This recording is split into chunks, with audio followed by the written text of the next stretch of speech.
l'ultimo apostolo a morire, e a morire di morte naturale, è stato l'unico a morire di morte naturale, ha registrato questo versetto che ha un significato molto profondo per noi oggi, e dice così, dice: ecco, io vengo presto. Questa è un'affermazione del Signore, e se il Signore ha detto 2000 anni fa, ecco, io vengo presto, quanto tardi è oggi? Ok? E poi dice: e con me avrò la mia ricompensa da dare a ciascuno secondo le sue opere.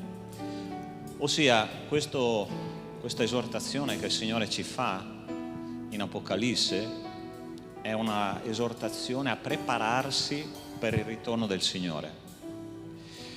Stamattina noi mediteremo su un personaggio molto interessante che si chiama Enoch. Enoch è un personaggio dell'Antico Testamento che è stato l'unico insieme al profeta Elia a essere rapito in cielo e a non passare per la morte biologica, ok? E questi due grandi uomini di Dio, sia Enoch che Elia, rappresentano il destino della Chiesa, ossia ci sarà un momento in cui il Signore, secondo la dottrina biblica, verrà, prenderà, rapirà la sua Chiesa e noi andremo a incontrare il Signore sulle nuvole. E lì sarà un momento bellissimo per la Chiesa, perché finalmente la Chiesa compirà quello che noi dobbiamo come cristiani sognare, ossia andare a incontrare il nostro Signore personalmente, faccia a faccia, no? Ma dall'altra parte è un evento terribile per il mondo. Perché? Per un semplice motivo: perché oggi chi tiene insieme la colla spirituale del mondo è la Chiesa, con la sua testimonianza e con la sua preghiera. Potete immaginare cosa succederà nel momento in cui la Chiesa sarà tolta dal mondo, ok? Non ci sarà più un predicatore, non ci sarà più la preghiera della Chiesa, non ci sarà più un muro spirituale che protegge le nazioni del mondo, e quindi il male sarà libero completamente di agire senza nessun ostacolo. Prova a immaginare cosa succederà per il mondo. Oggi noi abbiamo ancora la possibilità di interagire con il mondo per portare il più possibile persone alla presenza di Dio, con la nostra preghiera, con la nostra testimonianza, con i nostri culti, con la predicazione della parola di Dio. Questo è quello che dobbiamo fare. Finché Dio ci dà vita e forza, dobbiamo fare. Ok? Ma il tempo, fratelli, è vicino. Non possiamo perdere tempo in cose di questo mondo. Dobbiamo investire nelle cose di Dio. Ok?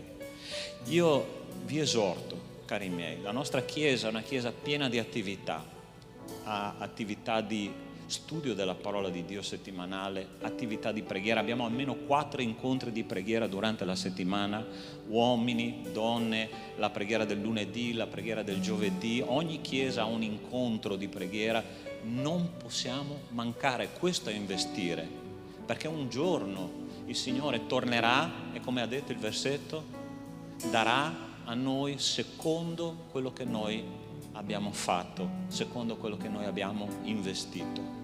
Ti ricordi quella parabola dei talenti? Il Signore dà 5 talenti a uno, 2 talenti a un altro e 1 talento all'ultimo.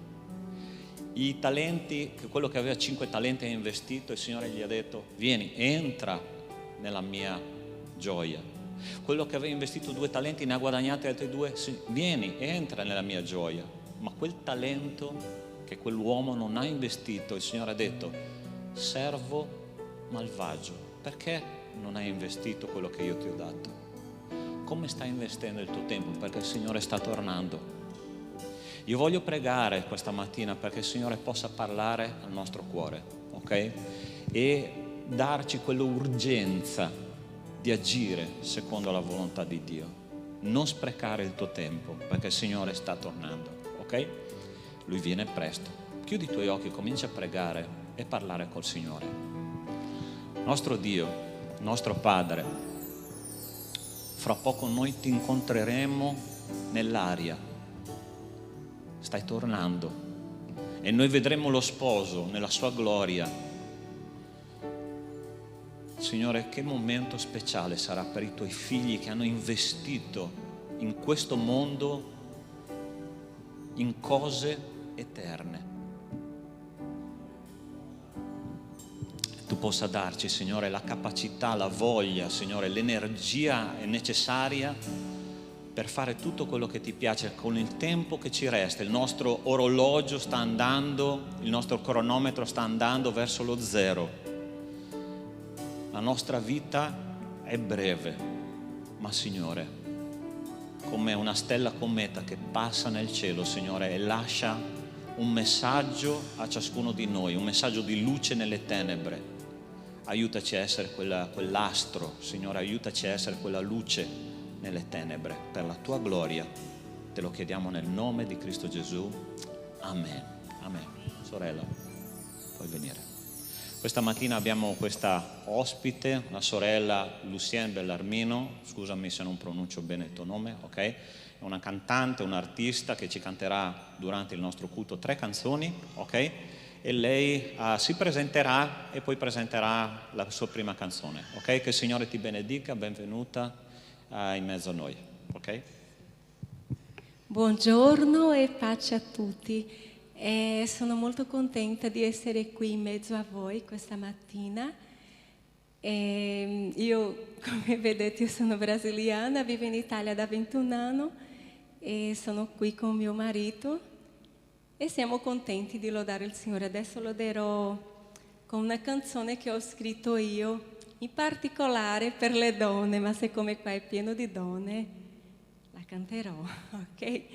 Il titolo è Donna diversa.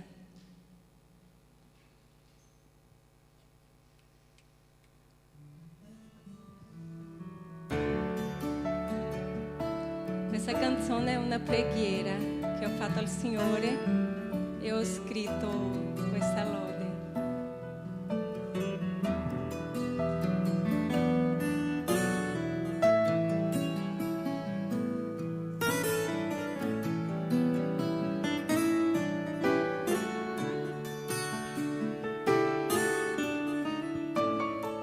Io voglio essere, oh Dio, una donna diversa, una donna che prega e si fida di te. Ho tanto bisogno di un cambiamento, da sola io non riesco, fai tu, mio Signore. Vieni ad aiutarmi, io voglio migliorare. Vieni ad insegnarmi, io voglio imparare. Per questo ti chiedo, Signor, fai di me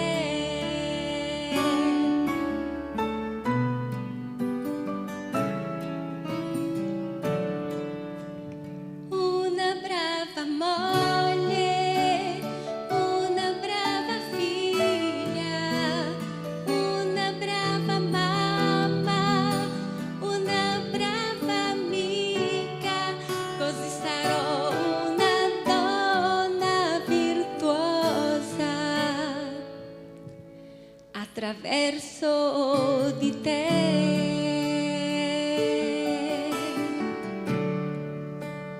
Voglio trasmettere un esempio di virtù, imparando da te, mio Gesù.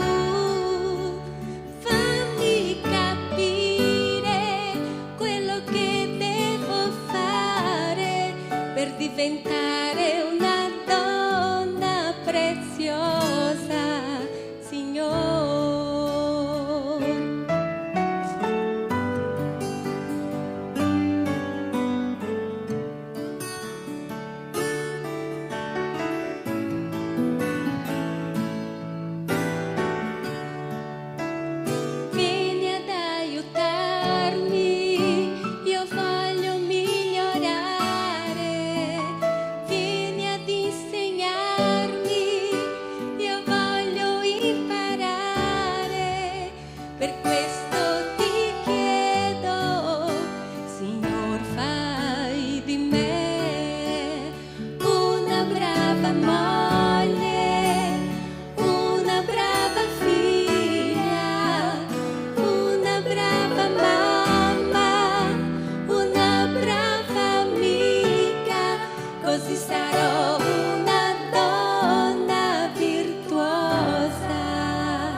attraverso di te, una donna virtuosa e preziosa, Signor, attraverso di te, una donna virtuosa e preziosa,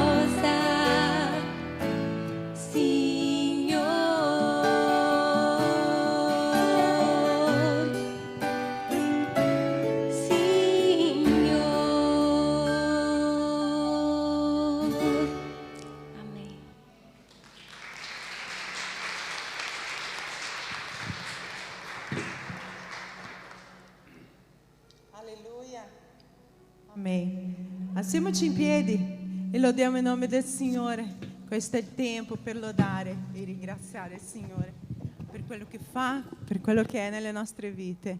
Amen. E ogni occhio vedrà che Gesù Cristo, quando Gesù Cristo verrà, questa mattina il pastore proprio dicendo di queste cose, tutte le nazioni si inginocchieranno davanti al Signore Gesù. Amen. E noi siamo preparati per lodare e per ringraziare, per alzare le nostre voci in quel giorno speciale. E noi facciamo l'allenamento tutte le domeniche, tutti i giorni, perché la lode fa parte della nostra vita. E noi abbiamo imparato questo, che quello che noi sentiamo, quello che noi viviamo, la lode è la dimostrazione di tutto ciò, di tutto questo al Signore. Amen? Lodiamo il nome del Signore. Vieni davanti al trono, vieni a celebrare il Signore. Usiamo le nostre mani.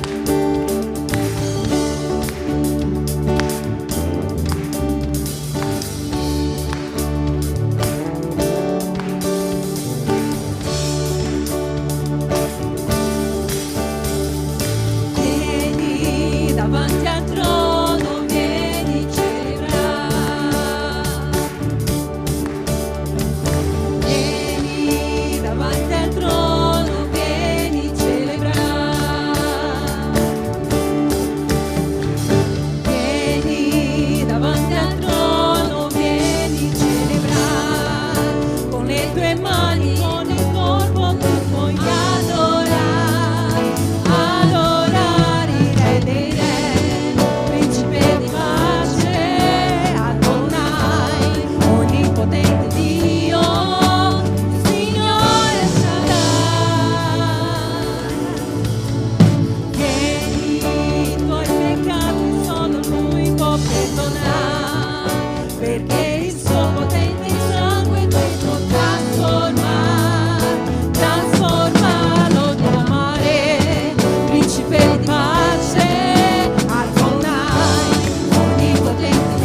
dove io passo, dove io cammino, io so che il Signore va davanti a me. Amen? Dove i problemi, le conquiste, le vittorie, perché senza i problemi non ci sono le vittorie, vero? Ma io so che tu ci sei, Signore, e io so che tu sei lì ad aiutarmi a attraversare le acque, ad aiutarmi a fare quello che io non riesco a fare.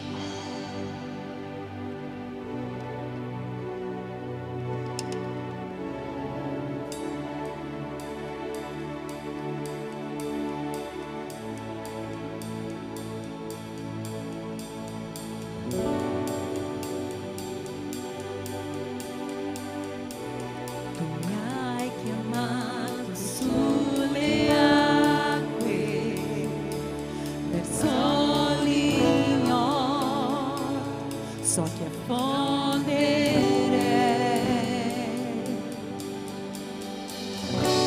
e ti ritrovo nel mistero, nelle profondità, ho fede in te. Il tuo nome invocherò,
guidami a camminare sulle acque, la mia fede sarà forte, andrò dove mi chiami, come sarai dove io posso annegare, la mia fede crescerà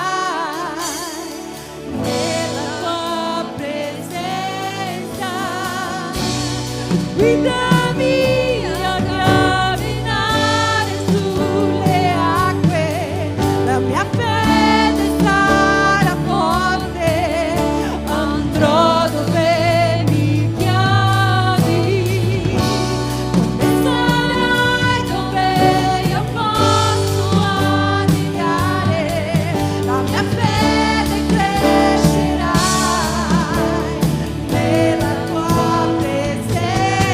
Guidami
sono tuo e tu sei mio, Signore.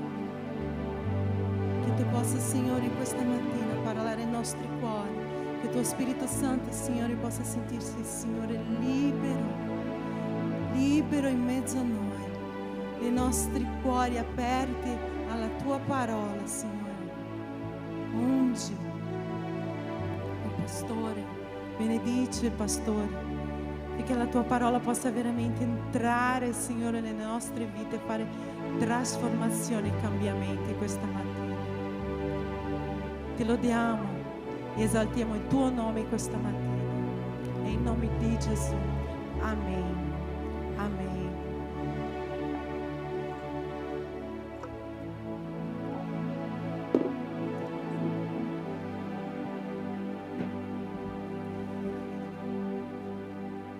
La Chiesa può sedersi.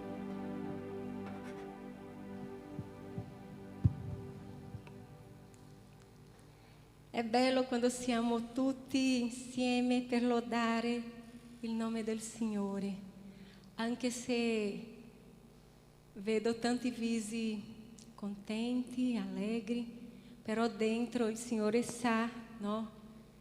Che cosa potete stare affrontando.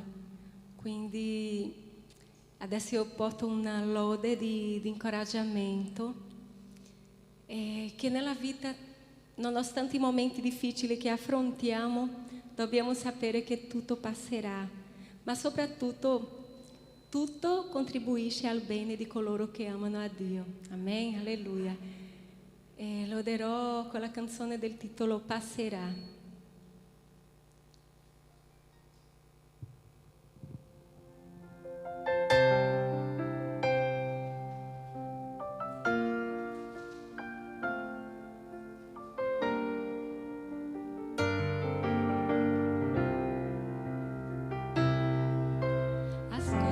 Ciò che ho da dire a te, non ti avvilire, sai perché?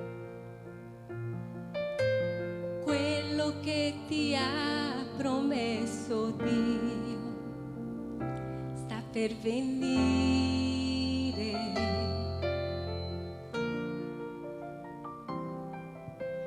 Lui ha visto quelle lacrime lungo al tuo volto,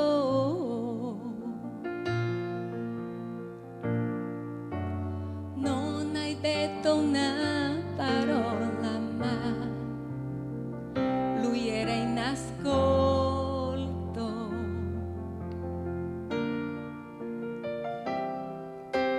Ma il Dio che mi ha mandato qui conosce tutto.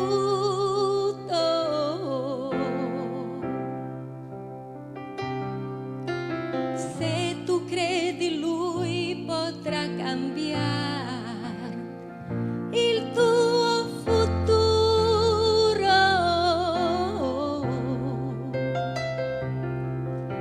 Sotto le sue ali tu sarai sempre al sicuro.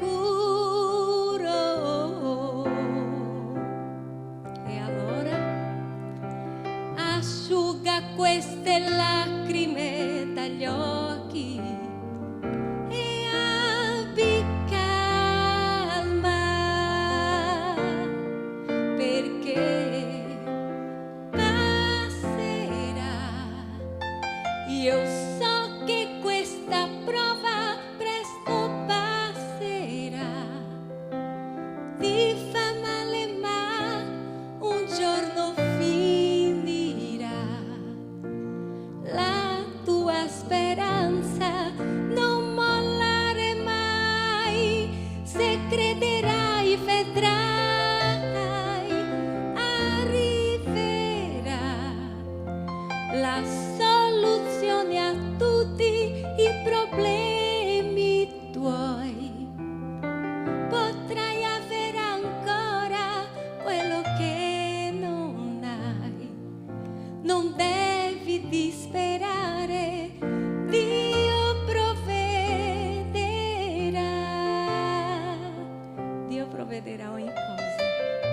cuore in pace. Ma il Dio che mi ha mandato qui conosce tutto, proprio tutto. Se tu credi, Lui potrà cambiare il tuo futuro.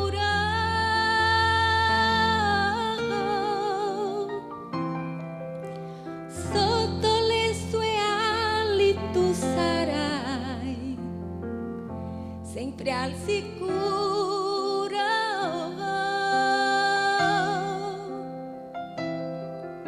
Asciuga queste lacrime dagli occhi e abbi calma, perché passerà. Io so che questa prova presto passerà. Ti fa male ma un giorno finirà. La tua speranza non mollare mai, se crederai vedrai, arriverà la soluzione a tutti i problemi tuoi. Potrai avere ancora quello che non hai, non devi disperare, Dio provvederà nel tempo giusto. Dio provvederà.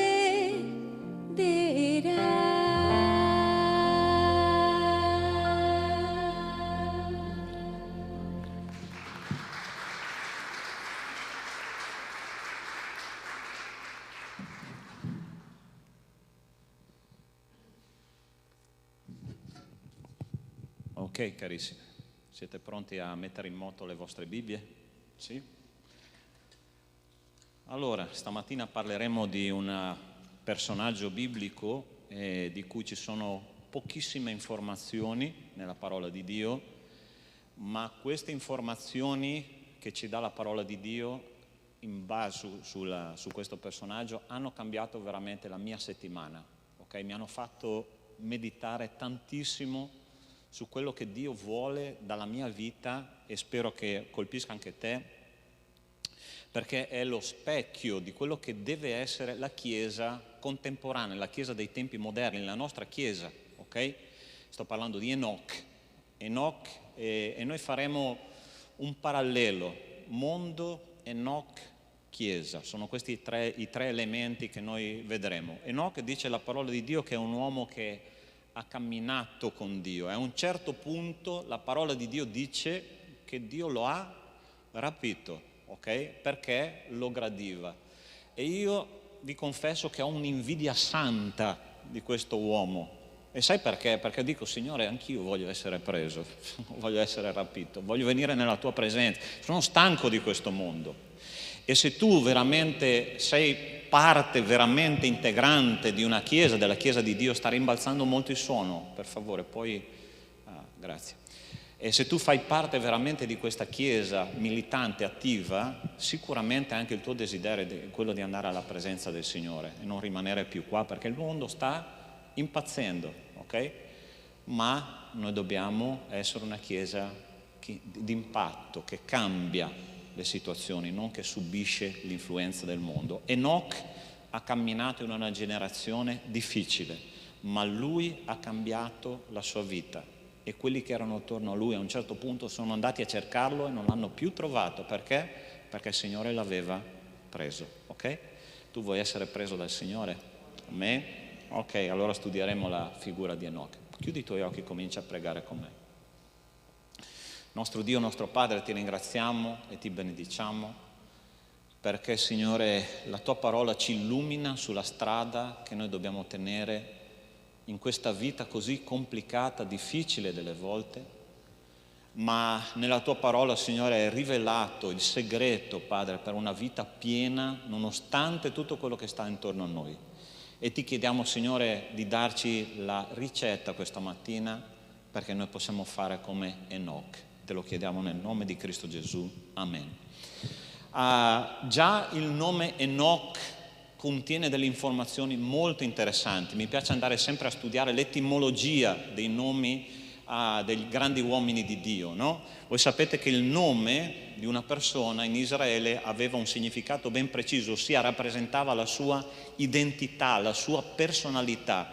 E il nome Enoch nella parola di Dio ha almeno 3 radici, ok? Ve le leggerò in sequenza. Il primo è HNK, impronunciabile, perché voi sapete che l'ebraico antico non aveva vocali, ok? Aveva solo consonanti. Viene da HNK, significa il discernimento che si sviluppa tramite il gusto. Ti ricordi quando Gesù ha detto io sono il pane della vita? Ok? Il pane ha un gusto, e se tu dici cibati di pane, tu senti il gusto del pane, e la parola di Dio dice che se tu mangi il pane ogni giorno il tuo corpo si nutre e comincia a sviluppare un discernimento al gusto. La parola di Dio è paragonata anche al latte. Se tu sei nato di nuovo, tu vuoi il latte, ok? E questo è il significato, uno dei 3 significati del nome Enoch. C'è un altro significato, un'altra radice che dice anik, ossia addestrato, esperto, dedicato,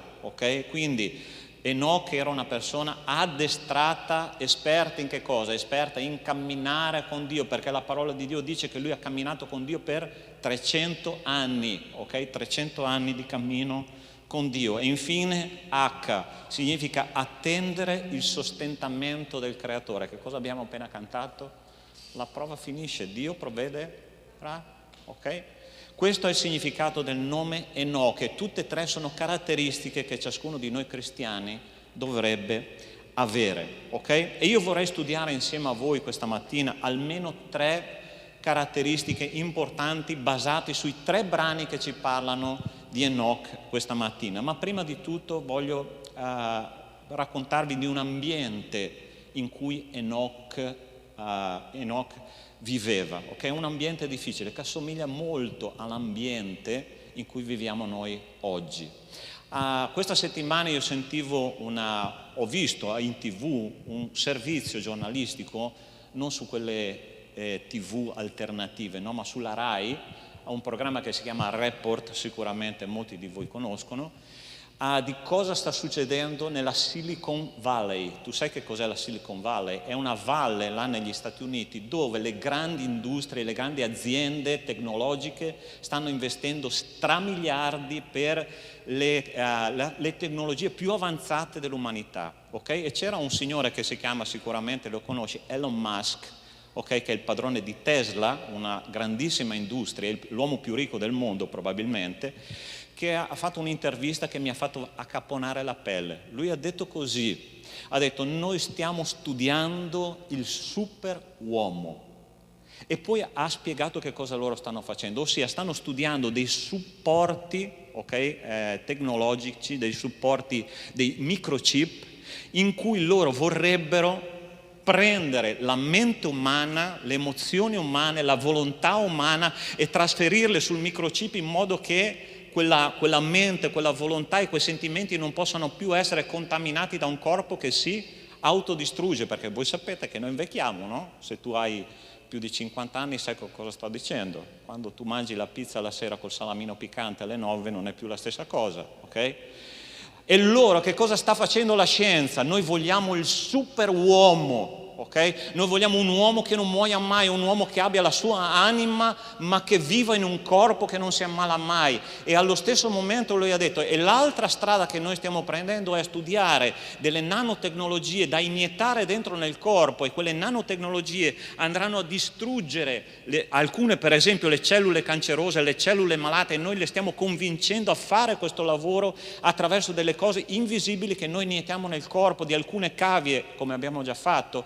ma allo stesso tempo quelle microtecnologie, quelle nanotecnologie possono provocare dei sentimenti tipo rabbia, tipo pace, tipo tranquillità, tipo tutto quello che vogliamo, basta attivarle nel modo giusto. Fratelli, io non so se vi dà la nausea questa cosa, perché è lo studio del superuomo, quello che oggi nella nostra società moderna si chiama transumanesimo. Ok, transumanesimo, ossia l'uomo è diventato obsoleto, l'uomo è diventato vecchio. E guarda cosa succedeva ai tempi di Enoch. In quel tempo c'erano sulla terra, ok, passiamo, esatto. In quel tempo c'erano sulla terra i giganti e ci furono anche in seguito quando i figli di Dio si unirono alle figlie degli uomini ed ebbero da loro dei figli. Questi sono gli uomini potenti, alcune traduzioni dicono gli uomini famosi, che fin dai tempi antichi sono stati famosi, ok? C'era una razza di super uomini ai tempi di Enoch. E la cosa interessante è che quando questi super uomini si sono manifestati subito dopo, la parola di Dio in Genesi capitolo 6 dice che l'uomo era talmente malvagio, l'uomo era talmente violento che Dio ha deciso di mandare un diluvio, cancellare tutto e ricominciare da capo. Questa è stata la sequenza degli eventi ai tempi di Enoch. Cari fratelli, sapete che cosa vi sto dicendo? Che i tempi si stanno ripetendo, la storia è ciclica. Oggi come allora l'uomo vuole diventare Dio, ok? Vuole diventare Dio, e oggi ci sono tutti gli strumenti tecnologici perché questo possa succedere. Vi ricordate quando si manifesterà l'anticristo a Apocalisse capitolo 12? Qual è il numero della bestia? Tutti conosciamo, no? 666, ok? Che significato ha, pastore, questo 666? Semplicissimo. Tu sai che il numero 6 è il numero d'uomo, ok? Perché l'uomo è stato creato il sesto giorno. Ma il 6 è ripetuto 3 volte perché il 6 è il numero, il 3 è il numero di Dio. 666, ossia l'uomo che si fa Dio. Pastore, che cosa significa questo? Te lo dico in 2 parole, anzi 3. Cristo sta tornando. Quando questo uomo, questo superuomo si manifesterà, il Signore dice la parola di Dio che rapirà la sua Chiesa, la porterà nella sua presenza, e qua in terra ci sarà un inferno, perché il diavolo governerà pubblicamente, apertamente, senza più nessuna barriera su tutta l'umanità. E se tu non avrai il marchio della bestia, tu non potrai comprare, tu non potrai vendere, tu non potrai vivere, tu non potrai essere curato, non potrai fare assolutamente niente. Ed è per quello che Dio in quel tempo ha preso Enoch, perché Enoch camminava in modo diverso. La parola di Dio ci dice così: per fede Enoch fu rapito perché non vedesse la morte. E non fu più trovato perché Dio lo aveva portato via. Infatti prima che fosse portato via ebbe la testimonianza di essere stato gradito a Dio. Enoch aveva avuto una promessa da parte di Dio: se tu cammini con me ci sarà un giorno in cui io ti prenderò, ti porterò nell'eternità e non ti farò vedere la morte, non ti farò vedere quello che succederà qua sulla terra. Ed è la stessa promessa che Dio fa a noi oggi: cammina con me perché io ti voglio portare via da questa terra, cammina con me perché io ti voglio risparmiare tutto quello che succederà tra poco su questa terra.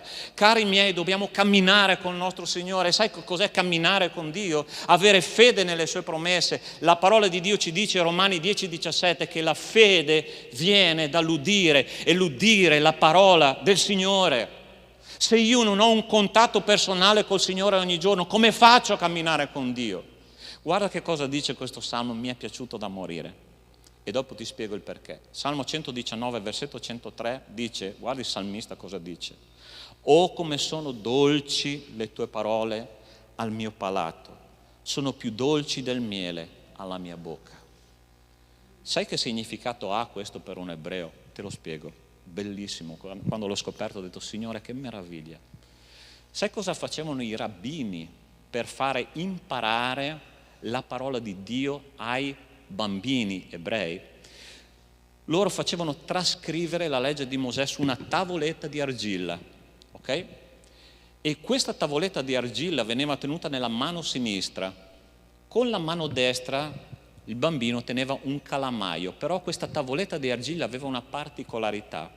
Mentre loro la incidevano, la tavoletta era spalmata di miele. Ok? Che cosa faceva il bambino per incidere questa tavoletta? Incideva la tavoletta, ma a un certo punto la punta del calamaio si riempiva di argilla e l'unico modo che loro avevano, perché l'altra mano era occupata, l'unico modo che loro avevano per rimuovere l'argilla dalla punta del calamaio era leccarla, ok? Quindi loro che cosa facevano? Sentivano l'amaro dell'argilla, ma allo stesso tempo sentivano il dolce del miele. Ed è per questo che, cari miei, che ogni cristiano, ogni figlio di Dio dovrebbe dire: Signore, com'è dolce la tua parola, che miele è che per me è anche un po' amara, vero o no? Perché quando io devo mettere in pratica la parola di Dio, a volte è difficile, no? Ama i tuoi nemici, Signore, è facilissimo. Amaro, ma dopo quando viene la pace, che dolce che è. Enoch aveva fatto penetrare nel suo cuore la fede, alimentato dal gusto della parola di Dio. Ti voglio fare una domanda scomoda, ok? Quando tu apri la parola di Dio, per te ha un gusto dolce o è un cibo che ti crea inappetenza? È un cibo che dici: Signore, ogni giorno la stessa minestra. Io avevo una maestra a scuola che quando c'era la minestrina, no? La minestrina è il fantasma di ogni bambino, ok? All'asilo. È la cosa più terribile del mondo, poi specialmente la minestrina degli asili, no? Alessandro, non ti piace la minestrina? No, maestra, 2 tazze per te. Hai capito? E a volte il Signore deve fare così. Fratello, sorella, non ti piace la minestrina? 2 tazze. Signore, non sopporto le persone arroganti. Tu pensi che Gesù sopportava le persone arroganti? Quante persone arroganti Gesù ha incontrato durante la sua vita? Un bel po', no? Signore, non sopporto le persone arroganti. Sai cosa il Signore ti dice? Te ne metto 2 nel tuo ufficio, così tu impari. Camminare con Dio, aver fede nelle promesse di Dio, è questo. Tu vuoi essere rapito col Signore? Ah, pastore, ma io sono convertito dal 1927. Non conta niente se tu non ti cibi della parola di Dio ogni giorno. Significa che non hai ancora imparato che per essere un vero cristiano bisogna nascere di nuovo e un bambino desidera il latte.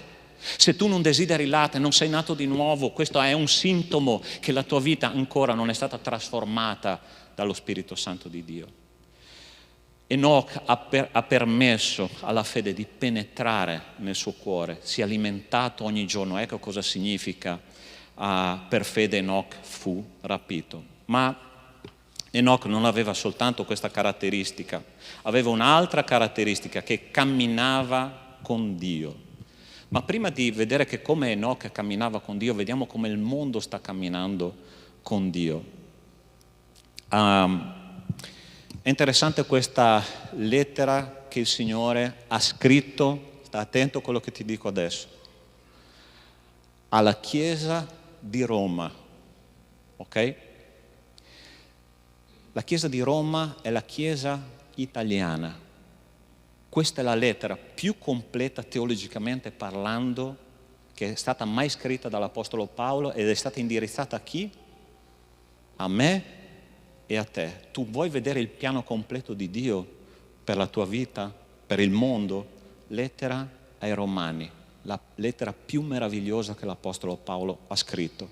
E lui ci descrive nel capitolo 1 all'inizio esattamente qual è il cammino che il mondo sta andando. A volte noi diciamo: pastore, ma perché il mondo sta andando in quella direzione? Come mai è nata questa filosofia? Come mai è successo che a un certo punto il mondo ha cominciato a dire che la filosofia gender è fondamentale per la nostra educazione? C'è tutto un percorso che è previsto dalla parola di Dio e adesso te lo mostro. E quando l'ho letto ho detto: Signore, Non è una cosa culturale, è una cosa spirituale che viene da uno spirito di prostituzione spirituale molto seriamente inserito in tutte le strutture umane. Guarda cosa dice la lettera ai Romani. Facciamo alcuni passi per vedere come il mondo sta camminando.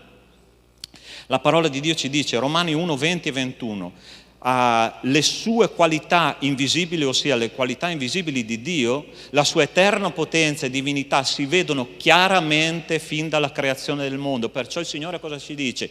Io ti ho lasciato una impronta affinché tu guardi la creazione, tu riconosci che c'è un creatore e che tu possa onorarmi, adorarmi, perché io merito di essere adorato e onorato. E va avanti e dice, essendo percepite per mezzo delle opere sue, perciò essi, ossia quelli che non credono, sono inescusabili, perché pur avendo conosciuto Dio non l'hanno glorificato come Dio, né l'hanno ringraziato, ma si sono dati a vani ragionamenti e il loro cuore privo di intelligenza si è ottenebrato. Ieri sera abbiamo parlato di adorazione, vero o no? Per chi c'era nel culto ieri sera di adorazione che abbiamo fatto. Se io vedo l'opera di Dio e non adoro Dio come Lui chiede di essere adorato, che cosa comincia a succedere nella testa dell'uomo? Comincia a darsi a vani ragionamenti, filosofie umane che lasciano il tempo che trovano, che sono delle abominazioni alla presenza di Dio. E guarda la filosofia dove arriva. Ah, pastore, ma pensare è bellissimo, sì? Con Dio pensare è bellissimo, senza Dio è un grosso pericolo. Guarda dove porta la seconda parte. Benché si dichiarino sapienti, perché è interessante, no? Che uno che pensa tanto si dichiara che cosa? Sono intelligente, no? Sono diventati... Tu guarda che cosa Dio pensa delle persone intelligenti senza Dio. E hanno mutato la gloria del Dio incorruttibile in immagini simili a quelle dell'essere umano corruttibile, di uccelli, di quadrupedi e di rettili. La filosofia che porta dove? A cominciare a deviare l'attenzione da Dio all'essere umano. Terzo passo, arriviamo al transumanesimo. Essi hanno mutato la verità di Dio in menzogna e hanno adorato e servito la creatura invece del creatore che è benedetto in eterno. Amen. Ossia, chi c'è diventato al centro della vita universale dell'essere umano? L'uomo stesso, che viene adorato, onorato, dottore in teologia sistematica, laureato allo Spurgeon College dell'Inghilterra, che non sa niente di Dio. Una delle più grandi menti teologiche del secolo scorso è stato un teologo di nome Rudolf Bultmann. Qualcuno forse ha sentito parlare di quest'uomo. Un tedesco, una mente eccelsa, ok? Sapete che cosa ha cominciato? È interessante che tutte le, tra virgolette, abominazioni teologiche nascono in seno sempre alla Chiesa, evangelico, ok? Ha cominciato a demitizzare Gesù. Ok? Gesù è un mito, le opere di Gesù sono un mito e la Chiesa ha cominciato a prendere delle deviazioni teologiche terrificanti. Oggi la Chiesa, tu sai che stiamo passando dal periodo della sesta Chiesa di Apocalisse alla settima Chiesa di Apocalisse, dalla Chiesa missionaria alla Chiesa liberale, ok? Liberale ecumenica degli ultimi tempi. Perché? Perché all'interno della Chiesa hanno cominciato a filosofeggiare, ok? Filosofeggiare e a portare la Chiesa, a portare gli evangelici, tra virgolette evangelici, verso una teologia sbagliatissima e soprattutto abominevole agli occhi di Dio. Quindi transumanesimo, il cristianesimo che si sta trasformando in qualcosa che non è cristianesimo. E poi infine, guarda qua cosa dice.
entrato nella tua vita, quanto Lui è cresciuto in te. Tu lo riconosci chiaramente che Lui sta agendo dentro di te. O la tua personalità è sempre quella di prima? È cambiato qualcosa nei tuoi sentimenti, è cambiato qualcosa nella tua volontà, è cambiato qualcosa nel tuo modo di pensare.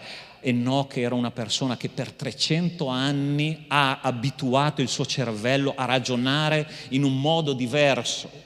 Tanti teologi sono d'accordo su una cosa fondamentale nella Chiesa, che oggi c'è tanta partecipazione ma poca conversione. Tu sai che c'è una differenza enorme, no? Allora, io mi sono convertito, interessante questa parola qua nel greco, conversione è la parola epistrefo, ok? Epistrefo, ossia conversione significa invertire la marcia.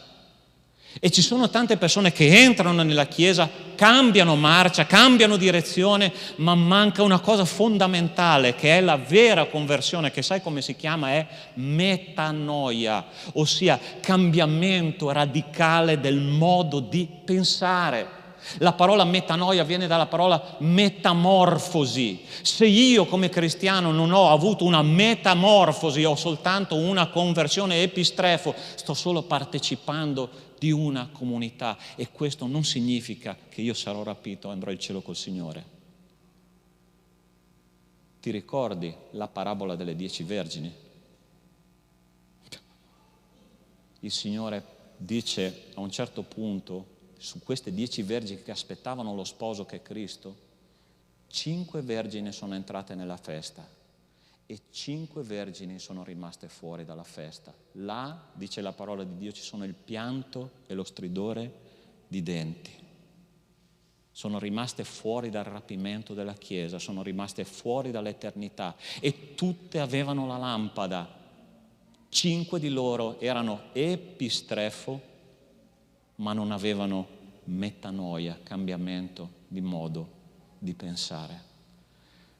Qual è il tuo idolo?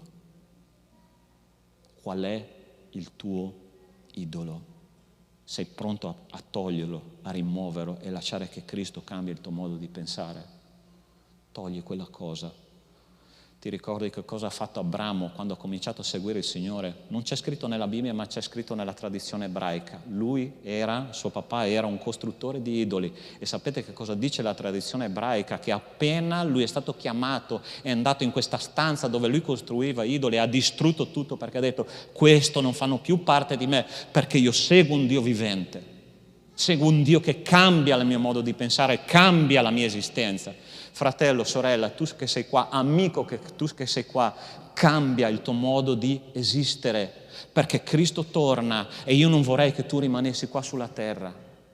Pastore, ma è difficile cambiare. Certo che è difficile. Enoch è camminato 300 anni, abbiamo poco tempo, ok?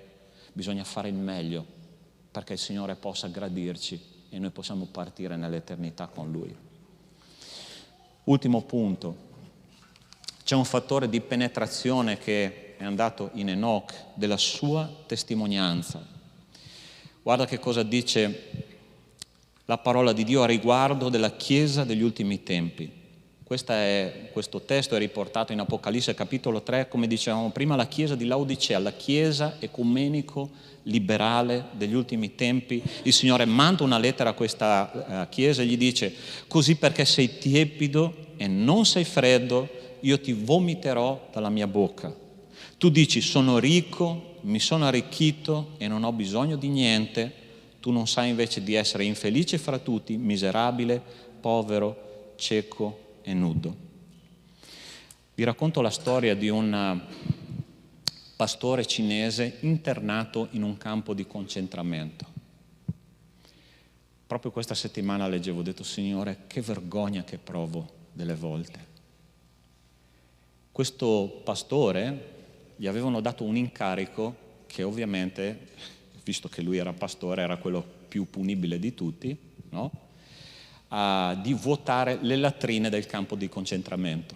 Okay? Lui ogni giorno doveva andare a prendere questi bidoni, raccogliere gli escrementi di tutto il campo, e con questi escrementi lui andava a concimare il campo che c'era a fianco del campo di concentramento. Okay? e tutto veniva fatto con le mani. Voi potete immaginare la scena, no? Ed è interessante che questo pastore ogni giorno, racconta la storia, ringraziava Dio con tutto il suo cuore. Sai perché? Perché nel campo di concentramento lui non poteva neanche pronunciare il nome di Dio, ma là fuori nel campo, mentre distribuiva gli escrementi, lui lodava, adorava, ringraziava Dio per quello che Dio era e non per quello che Dio faceva. State capendo quando la parola di Dio dice Chiesa di Dio? Tu dici di essere ricca, tu dici di conoscere la parola, tu dici di essere intelligente, ma ricordati che se non adori Dio per quello che Lui è, tu sei povero, tu sei cieco, tu sei nudo e hai bisogno di vestirti, hai bisogno di denaro che viene dal cielo, quel denaro che paga il Signore, hai bisogno di collirio per ungerti gli occhi e che tu possa vedere. Questa è la Chiesa che il Signore vuole, una Chiesa che dice Signore ho bisogno di te, ma un bisogno forte di te. Enoch era un uomo inserito in una società difficilissima, intorno a lui c'era un degenero, ok? E lui faceva così, anche per costoro, dice la lettera di Giuda, profetizzò Enoch settimo dopo Adamo dicendo ecco, il Signore è venuto con le sue sante miriadi per giudicare tutti, per convincere tutti gli empi di tutte le opere di impietà da loro commesse e di tutti gli insulti che gli empi peccatori hanno pronunciati contro di lui. Sono dei mormoratori, degli scontenti, camminano secondo le loro passioni, la loro bocca proferisce cose incredibilmente gonfie e circondano d'ammirazione le persone per interesse. Queste sono realtà che c'erano all'interno della comunità di Enoch. Fai un parallelo con la Chiesa. Tu pensi che la Chiesa sia un 100% santa? Ci sono due tipi di chiesa, una chiesa visibile e una chiesa invisibile. Far parte dell'elenco dei membri della Chiesa Battista Agape non significa assolutamente niente. Se tu sei nato di nuovo, la parola di Dio ci dice in prima Giovanni capitolo 5, versetto 16, chi ha il figlio di Dio ha la vita. Chi non ha il figlio di Dio non ha la vita, e tu troverai persone come descrive qua, ed Enoch ha denunciato questa cosa ogni volta che vedeva, lui denunciava predicando la parola di Dio, e questo è il Signore ci chiama a farlo perché noi vogliamo essere tutti amici, tutti fratelli, ma quando arriva una persona nella Chiesa e comincia a fare disastri nella Chiesa, il Signore dice stai attento alle lusinghe. Quante volte ho detto questa cosa dal pulpito? Attenti alle lusinghe, perché le persone lusingano per interesse e sono lì per fare dei danni nella Chiesa. Io lodo Dio quando Dio decide di prendere e di buttare fuori persone, perché è Dio che fa questa cosa, ok? Prende e butta fuori persone che lusingano, che fanno danni nella Chiesa, perché la Chiesa è la sposa di Cristo, e guai a chi tocca la sposa di Cristo. Guai a chi tocca la sposa di Cristo, guai a chi tocca i suoi figli. Questi sono nemici della croce che non hanno niente a che fare col Signore. Enoch è un uomo che ha avuto un coraggio tremendo. Ogni volta denunciava questa cosa, il Signore gli ha detto tu sei un mio fedele testimone. Difficile affrontare le persone quando fanno così, no? Vogliamo essere tutti fratelli, ma non siamo tutti fratelli, purtroppo. Ti ricordi la parabola che Gesù ha raccontato quando i suoi servi vanno da lui e gli dicono Signore, ma nel campo tu hai seminato il buon seme, come mai nel tuo campo in cui hai seminato il buon seme c'è anche la zizzania? Semplice, perché il nemico viene, semina la zizzania in mezzo alla Chiesa per fare danno. Ed Enoch è stato uno che ha denunciato questa cosa, ogni giorno che vedeva denunciava. Signore, dobbiamo togliere le zizzanie, lascia crescere, perché se tu butti fuori la zizzania, va fuori anche qualche pecora debole, ma lascia che io venga, che io prenda questa zizzania, la butti via e che la mia Chiesa ritorni a essere sana. Questo il Signore ci dice. Ok, hai capito la parola di Dio questa mattina? Enoch È un esempio non semplice per noi, ma è un esempio che ci sta dicendo il Signore sta tornando. Il Signore sta tornando. Enoch ha camminato per fede ed è stato rapito. Enoch ha camminato con fedeltà ed è stato rapito. Enoch ha denunciato il male all'interno della sua comunità e il Signore l'ha gradito e l'ha portato via. L'invito che il Signore ci fa oggi è di camminare nello stesso modo in cui Enoch ha camminato. Sei pronto? Ok? Oh, poche mani alzate, gloria a Dio. Adesso andiamo meglio. Gente, c'è da lavorare, C'è da lavorare, ma vale la pena, no? Prova a immaginare,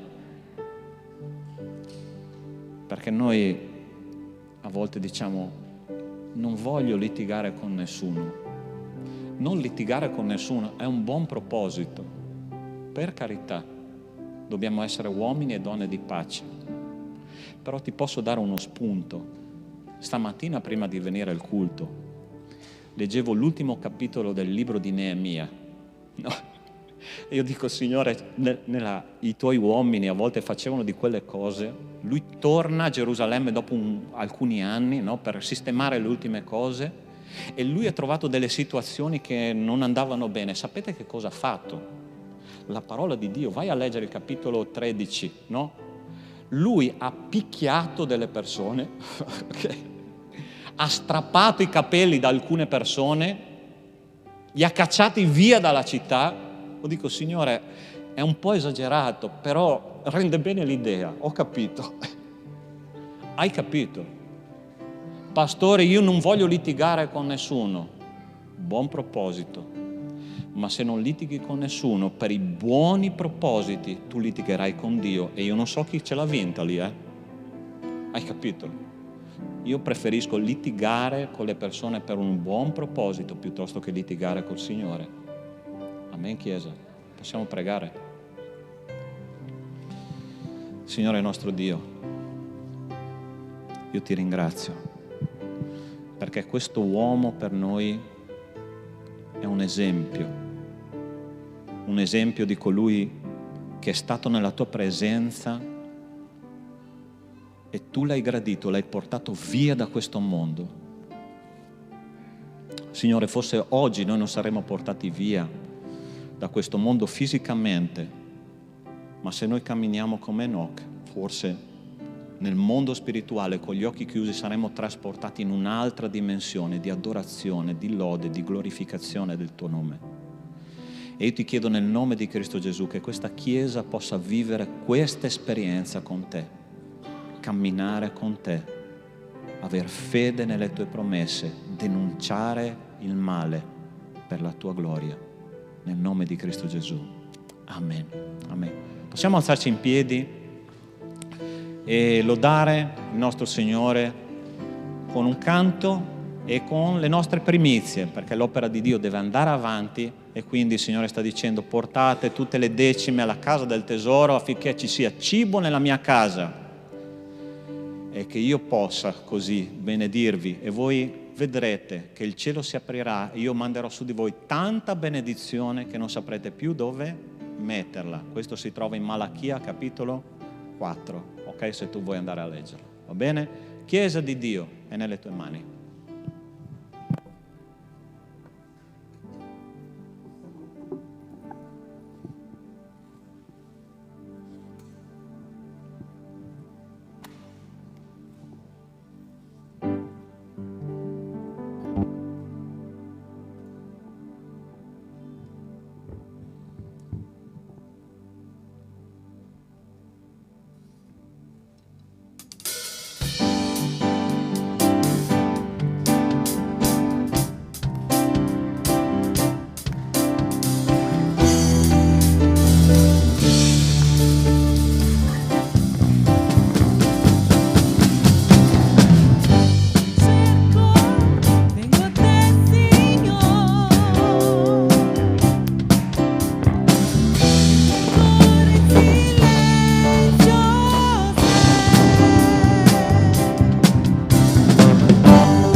lodiamo, Signore, questa mattina. Signore, grazie, Signore, per la tua parola, grazie, Signore, per il tuo amore, per la tua misericordia, Signore, che è su di noi ogni mattina. Signore, venga a benedire ogni famiglia, ogni persona che è venuta qui davanti, Signore, a consegnare un po' di tutto quello che il Signore ci dona ogni giorno, Signore, nelle nostre vite. Fa, Signore, con che questi soldi possa, Signore, avanzare il tuo nome in questa terra, Signore. E dacci, Signore, la tua pace, Signore, la tua protezione durante questa settimana. Noi ti ringraziamo e ti lodiamo. In nome di Gesù. Amen.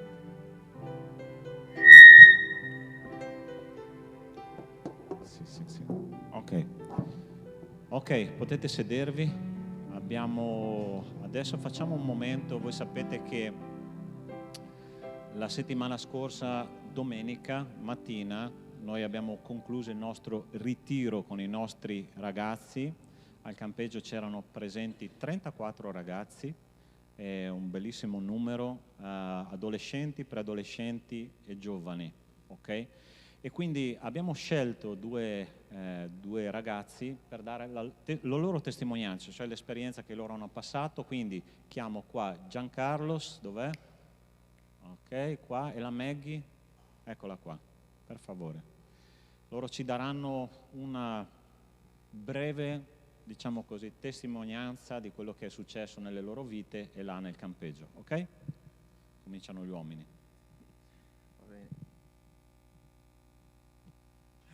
Saluto a tutti, buongiorno, buon dia.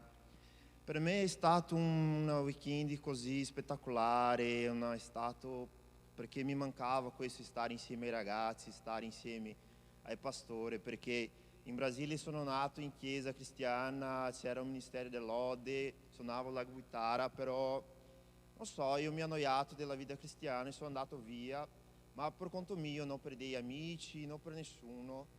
E passato un certo tempo mi trovavo in Brasile, quando mi guardo così, sono arrivato qua. E da questo 1 anno e mezzo che sono qua, stavo a cercare dove stare un posto per stare con gli amici, compartilhare della famiglia. Scusami, sono un po' emozionato. Mi mancava questo e Dio mi ha portato qua. Non sta essendo facile da tornare perché ormai io non sono nato qua, sono da 1 anno e mezzo. E una volta che tu sei in una famiglia cristiana, molli tutto e vieni da un altro paese, un'altra cultura diversa, per me è stata una fatica imparare l'italiano perché ho imparato da solo guardando cartoni per bambini, Netflix, roba di questo genere. E alla fine questo weekend so una parola, grazie, grazie mille a tutti, ai pastori e ai ragazzi che sono qua, che sono come i fratelli, sorella per me. E ringrazio a tutti, chiedo la preghiera di voi perché non sta essendo facile da tornare a casa di Dio, ma ogni giorno io chiedo al Signore che mi aiuti perché è dura, ma lo so che ce la faccio, perché il mondo sta cambiando diverso e se tu non sei di questa parte non ci stai niente. Ma io credo che Dio ha una promessa, ha una parola nella tua vita che fino a che Dio non ti porta al cielo, su questa terra Dio farà. E scusami se parlo un po' sbagliato perché sono un po' nervoso, ma grazie. E più avanti voglio stare anche qua a suonare con i fratelli, stare sul gruppo dell'Ode e stare con tutti. E ringrazio i pastori, ai fratelli, a tutti, grazie.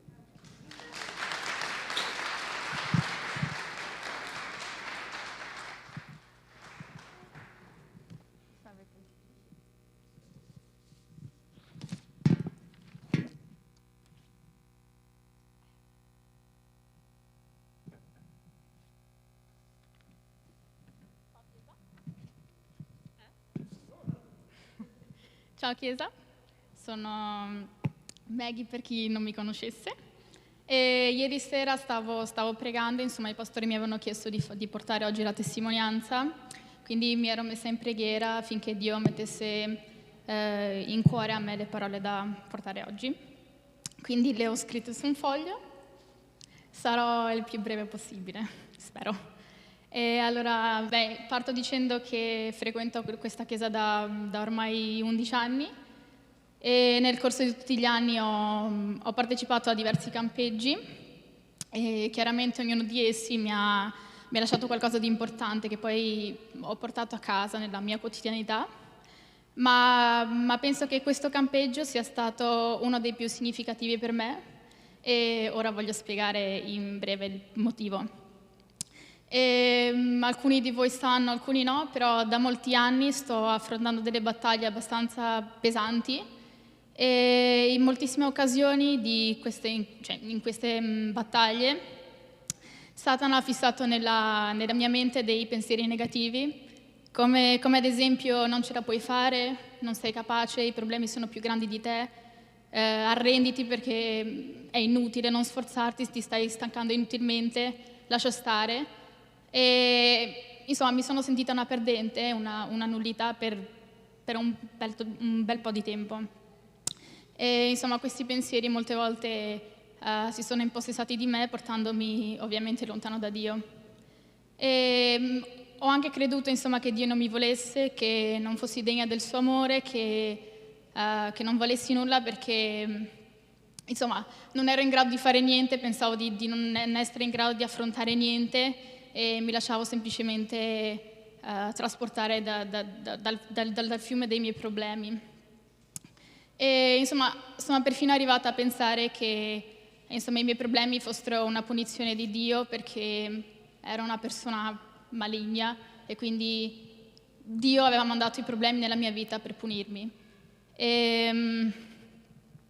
Poi pian piano Dio si è fatto strada nei miei pensieri, mi ha letteralmente urlato per farsi sentire e mi ha detto di amarmi in un modo che non avrei mai immaginato, che ero speciale e che se ero arrivata fino a questo punto era perché ero una persona forte e non debole.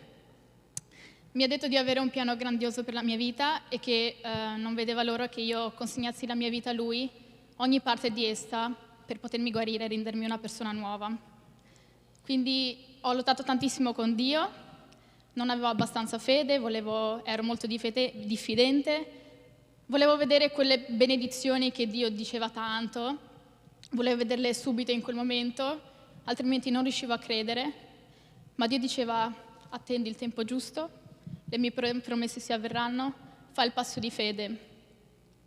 E per molto tempo ho diffidato, ho continuato a diffidare, poi Dio ha continuato a insistere, mi ha detto: fai il passo di fede, io provvederò per te, le mie promesse sono immutabili nel tempo, starò sempre al tuo fianco qualsiasi cosa succeda. E mi ha detto: abbi coraggio. E in realtà io sono un po' fifona, quindi però e niente, poi in un modo o nell'altro Dio mi ha convinta a fare il passo di fede e la cosa assurda è come Dio abbia lavorato su questo usando anche persone non credenti. E al campeggio abbiamo studiato la vita di Giosuè, le sue caratteristiche e in particolare quello che a me è rimasto è il coraggio che lui ha avuto.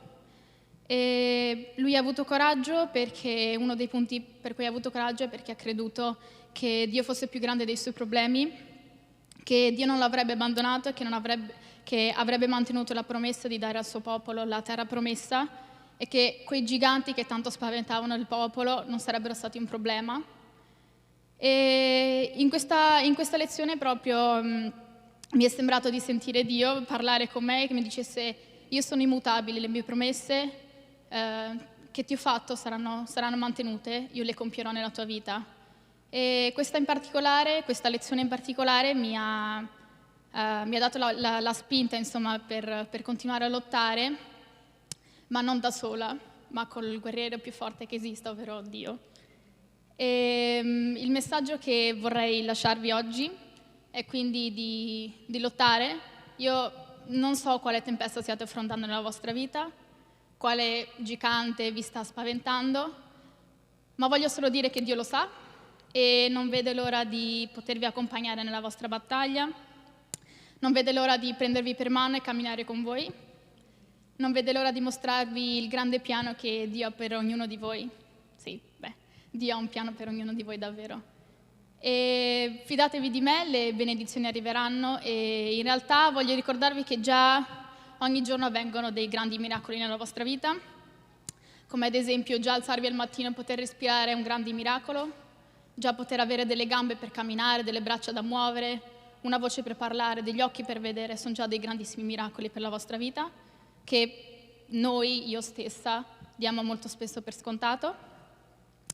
E Dio ha dei miracoli ancora più grandi per la vostra vita che vuole darvi e sta solo aspettando che voi mettiate la vostra vita nelle sue mani, perché Lui non vede l'ora di lavorare nella vostra vita, di poter fare grandi cose.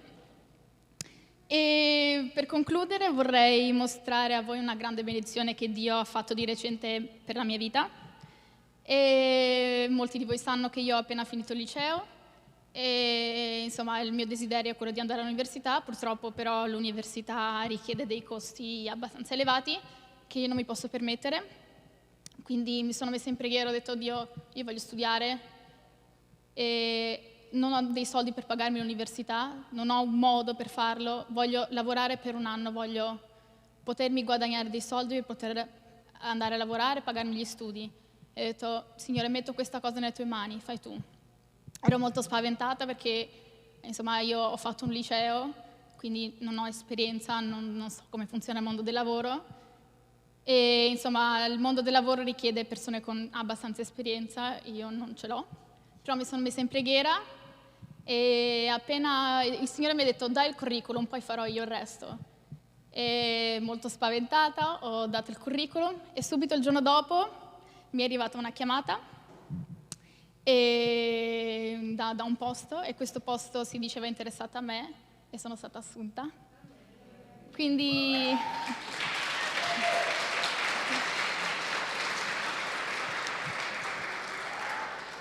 sì, tra tutte le persone che c'erano, che hanno fatto richiesta, sono stata assunta io e questo è grazie a Dio.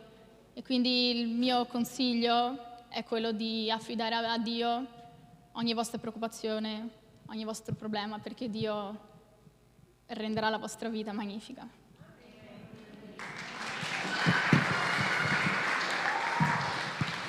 Buon, sappiamo già chi è che predicherà domenica prossima. Okay? Va bene, io chiedo a tutti i ragazzi che hanno cominciato la scuola, per favore, adolescenti, preadolescenti, giovani, di alzarsi in piedi perché voglio che preghiamo per loro, ok?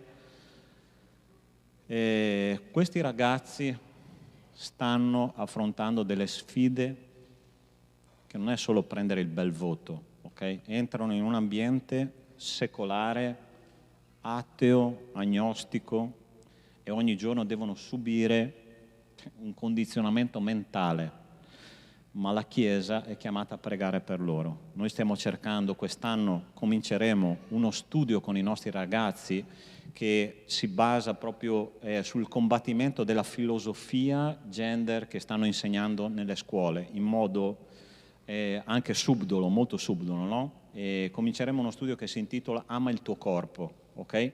E noi tutti i sabati studieremo con loro questo argomento. Pregate per questa cosa perché li vogliamo preparare per essere pronti alle sfide che loro vivranno tutti i giorni, ok?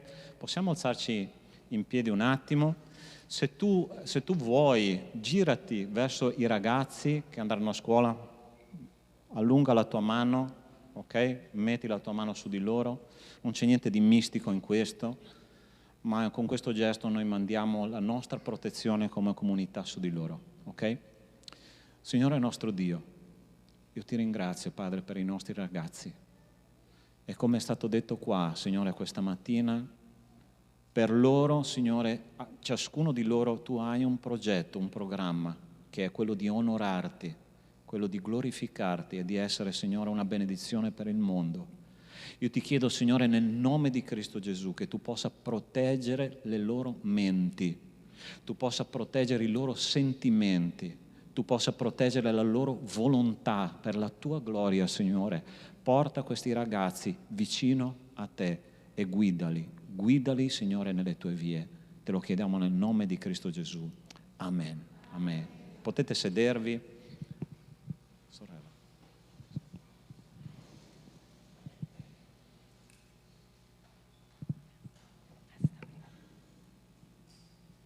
Gloria a Dio. Adesso io lodo il Signore con una canzone che si chiama Lo Scudo. Il Signore è il nostro scudo, la nostra protezione, è Lui che ci guida, che ci guarda. Amen. Alleluia.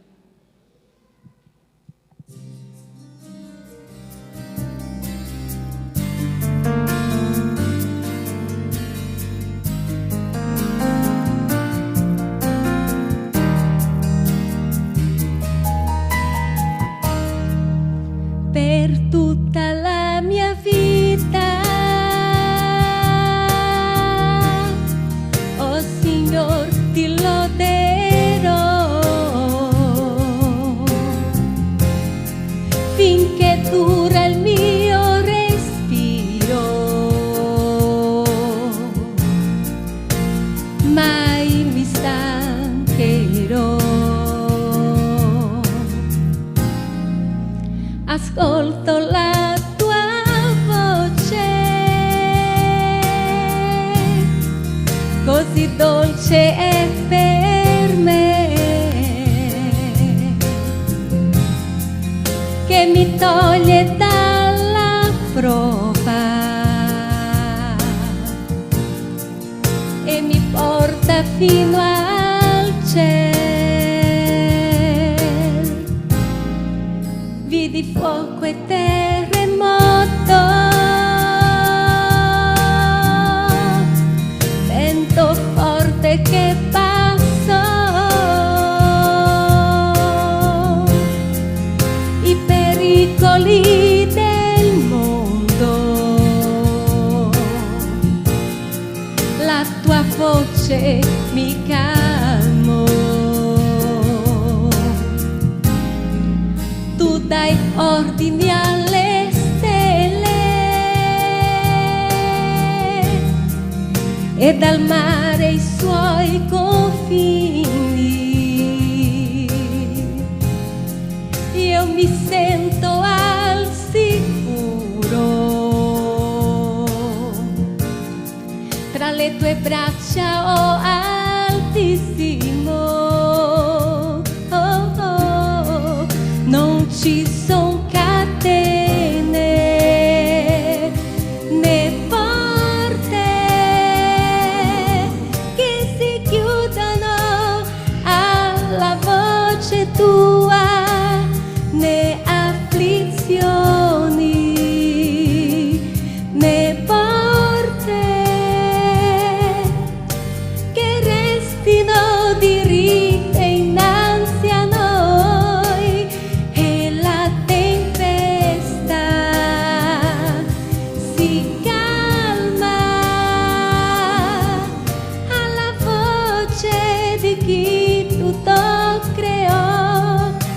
La sua parola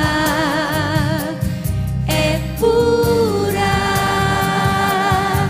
uno scudo per chi confida in Lui. Alleluia, il Signore è il nostro scudo, gloria a Dio.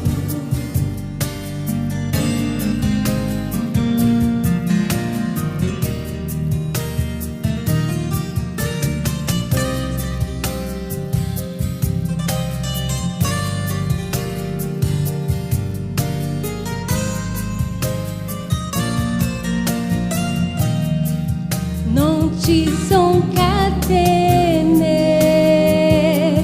né porte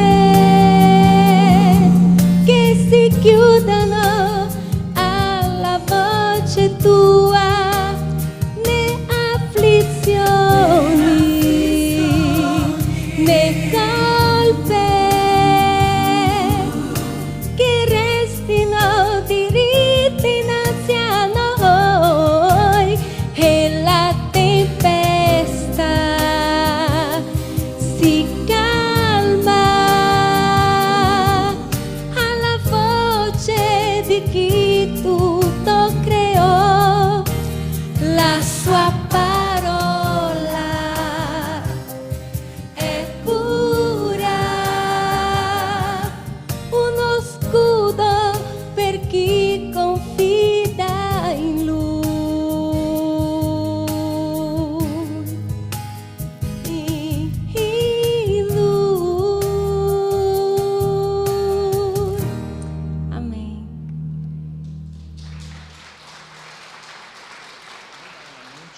adesso? Ok.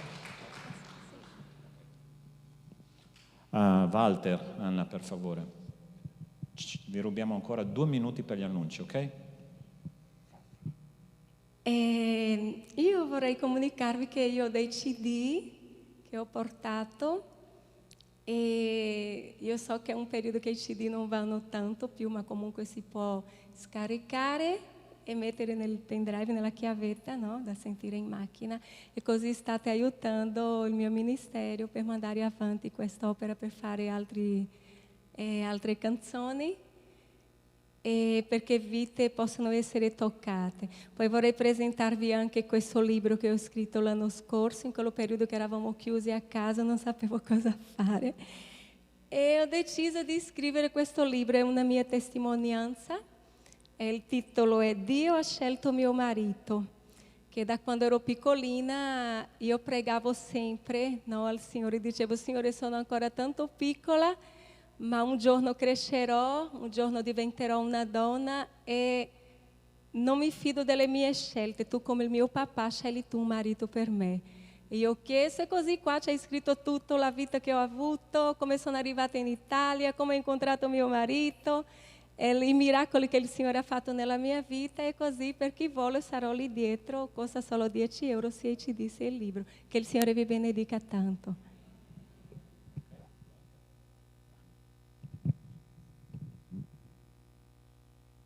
Buongiorno Chiesa. Cosa? Così. Gelato. Allora, buongiorno Chiesa.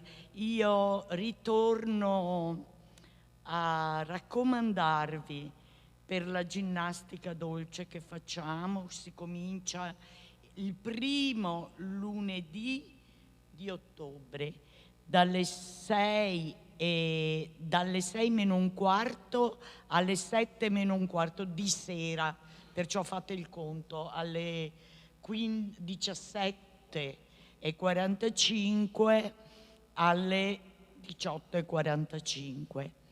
L'iscrizione si può fare, io starò ferma là. Adesso è aperta anche agli uomini, perché ci sono dei ragazzi, degli uomini, insomma, che hanno chiesto se potevano venire. Allora abbiamo chiesto ai pastori, ben contenti di avere anche gli uomini, di aprire anche a loro, perché è giusto che anche loro possano usufruirne, non solo le donne hanno mal di schiena, mal di gambe oppure vogliono tenersi in forma, anche gli uomini. Perciò vi aspettiamo tutti numerosi, mi raccomando. Il costo, perché non lo sanno, allora, il costo è di 80 euro annui, cioè vale a dire 10 euro al mese. Mi sembra una cifra, logicamente all'inizio per chi non è già associata deve iscriversi all'associazione, che sono 10 euro, e anche questa, perciò in totale chi non è iscritto all'associazione saranno 90 euro. Per chi è già iscritto, che ce ne sono molti di iscritti, sarà di 80 euro. Guardate, nessuna palestra fa questo. Sono professioniste quelle che vengono, perciò non persone così, proprio che fanno ginnastica, che hanno già insegnato ginnastica dolce, Pilates, eccetera, eccetera, in altre palestre. Non coi prezzi che fa a noi, ringraziamo anche loro.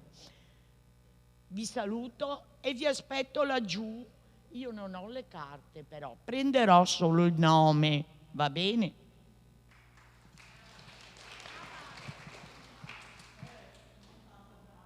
Buongiorno a tutti. Negli ultimi 2 anni, cioè da quando ci siamo trasferiti in questi nuovi locali, io ho notato molto meno, che sono molto diminuite le visite alla nostra libreria, e questo è una cosa che mi lascia alquanto perplesso. Perché? Perché in un ambiente di chiesa, se non si legge, manca chiaramente qualche cosa. non possiamo accontentarci solamente di leggere la Bibbia, ma ci sono anche tanti altri libri che ci portano ad accrescere la nostra spiritualità. Quindi vi vorrei invitare a venire a visitare la libreria, e quei libri che eventualmente non doveste trovare si possono sempre ordinare sul momento. Abbiamo dei nuovi cataloghi che sono arrivati in questi giorni, e oltre a questo ci sono i calendari del 2022 da prenotare. C'è ancora una settimana di tempo, quindi vi invito a venire e a non prendervi in ritardo per non rimanere senza. Questi calendari sono uno strumento utile sia per noi sia per evangelizzazione, per regalare a persone che conosciamo, a parenti, ad amici, anche non credenti, anzi soprattutto non credenti, perché ci sono delle belle frasi tratte dalla Bibbia che possono servire anche ad attirare altre persone verso Dio. Ecco, tutto qui, grazie. Ok, non so se avete visto questo acquario. L'acquario è per i cattivi. No, il pastore dice che è un acquario. Ok, lì ci mettiamo i cattivi, ok? Per una settimana quando... No, allora fratelli, questa è diciamo un box proprio per contenere il rimbombo della batteria, no? E la cosa che volevo specificare, che mi hanno detto i fratelli, per favore pastore fa questa cosa, è completamente dono del Signore questo, ok? La Chiesa non ha speso assolutamente niente, è una provvidenza che Dio ha fatto attraverso un dono, e quindi ringraziamo Dio per questo avanzamento tecnologico, ok? Era questo, alziamoci in piedi, chiudiamo il nostro culto con una preghiera. Emerson, vieni qua a pregare per noi e ringrazia Dio per questa domenica, per questo culto, ok? Amen. Signore nostro Dio, Padre, noi siamo ancora qui a lodarti e a ringraziarti per tutto ciò che fai nella nostra vita, Padre. Grazie veramente per questo culto questa mattina, Padre. Grazie per la parola che ci è stata data, Padre. Che il nostro cuore, la nostra mente, Padre, possa veramente assorbire questi tesori, Padre, e che noi possiamo avere la forza, la costanza, Padre, di proseguire con speranza, Padre, per questo mondo che ci fa tanto male, Padre. Grazie per le offerte, per le decime, ma grazie soprattutto per il cuore disponibile che ci sono in questa chiesa, Padre, queste persone che non appargono, Padre, e che fanno il loro lavoro per te, Padre. Grazie veramente. Ti chiedo di benedire ancora il resto della domenica e che noi possiamo iniziare questa settimana, Padre, mettendo la nostra vita nelle tue mani, Padre. È in nome di Gesù che prego. Amen. E adesso, Signore, che torneremo alle nostre case, che l'amore di Dio nostro Padre, la grazia salvatrice di Cristo e le consolazioni dello Spirito di Dio con noi siano e con tutto il popolo di Dio su tutta la faccia della terra, da oggi e per sempre. Amen. Buona settimana, Dio vi benedica.